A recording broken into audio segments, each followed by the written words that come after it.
Bahar Türküsü. Yazan Abdullah Latif Sade.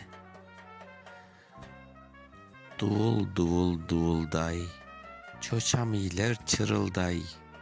Keldi bahar, kokuy mart, al kalakay, çalman art. Dırıl dırıl dırılday, kün kokuşunun kızıday. Toplap altın saçını, güneş kıydı tacını. Dırıl dırıl dırılday, yerge cennet düşken day. Yer yeşilge bürüngen, nargiz nane görüngen. Dırıl dırıl dırılday, yaş sabana nakışlay.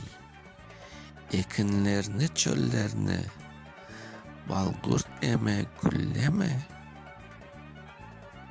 Dırıl dırıl dırılday, anay meni sevgen day. Köylü seve çayımın, bağ bahçasın bayırın. Dırıl dırıl dırılday, gün saklana küle ay.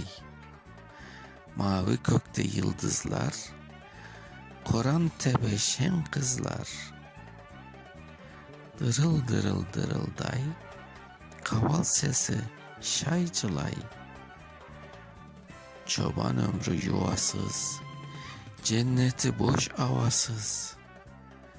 Dırıl dırıl dırılday, gün doğuşun kızı day.